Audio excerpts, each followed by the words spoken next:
Bos días a todos, amigos, dende o meu recuncho de Trevinca. Hoxe, a quenda desta madrugada correspóndelle a Antonia Blanes Hermida e tamén a Miguel Anxo Martínez Coello. E diredes, por que dous na mesma quenda? Pois obviamente porque son indivisibles, porque están unidos pola palabra e tamén pola lingua, pero por algo tan importante como é o amor. É por iso polo que hoxe quero poñer voz ás reflexións que tanto il como ela regálannos no número 18 da nosa revista Nós, a xente do redor. De Miguel Anxo Martínez Coello, todo é mentira. Dende o noso nacemento herdamos dos nosos pais que o primeiro e imprescindible na vida é ser honrado. Ata agora, despois de varias décadas de existencia, o meu camiño foi a miña meta. Pero agora observo que todo vai ao revés. Cando era máis novo, atopábame nun mundo de oportunidades con moitas cousas por facer e ilusións por cumprir. Hoxe, a negra sombra de Rosalía vese máis próxima, como se percibise o trote dos xinetes do apocalipse atronándome e conducíndome ao baleiro temporal. Que nos levou a esta situación? Logo de repensalo unha e outra vez, concluín que todo está ao revés. A honradez pisotéase pola corrupción. A verdade manipúlase por todos os medios. O traballo castígao e premiaselle a preguiza. As ideas adulteradas, a relixión, a política convértense en desculpa para legalizar a praga da guerra e da fame, inutilizando por completo o dereito a pensar e anulando o maior ben, a liberdade. É dicir, todo é mentira, o que nos rodea é ficción, xa nin o noso sentir nin o noso pensamento son nosos.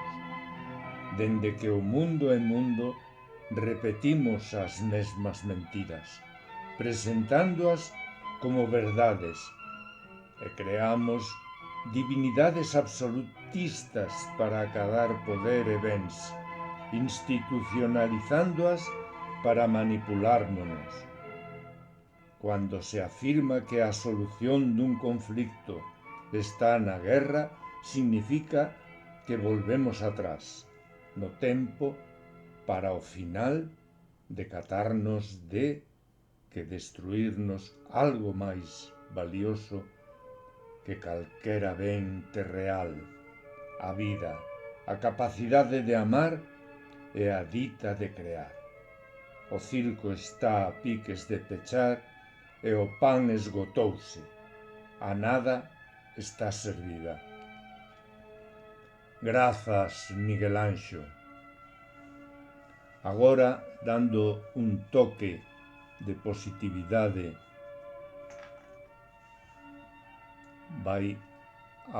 vou a ler O camiño da vida, de Antonia Blanes.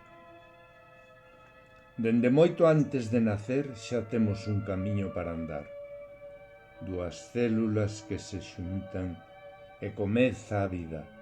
Logo divídense, 2, 4, 8, 16. Van formando todos os órganos necesarios ata que un novo ser chega a este mundo. E un novo camiño comeza a tomar forma. Ese noso camiño, nun principio, non depende de nós. Non podemos escoller a cor da nosa pel, nacer sans ou con algún problema, ser ricos ou pobres, nun país ou en outro. Esas cousas non dependen de nós. Nacemos indefensos. Mais pouco a pouco imos tomando decisións que van conformando o noso camiño. A nosa vida e o noso camiño dependerá das decisións que tomemos ou tomen por nós, cando nos deixamos ir guiados por modas ou por falsos profetas sen cuestionar o porqué.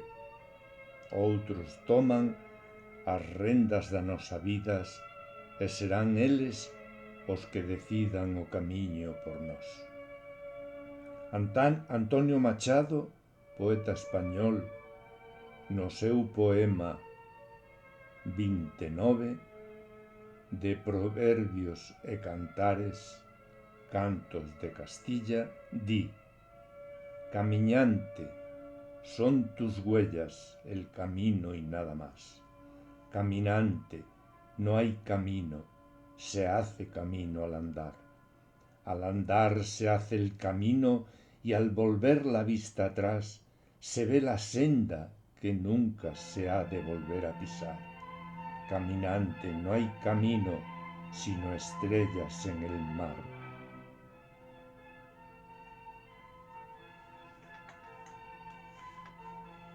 Gracias, Antonio.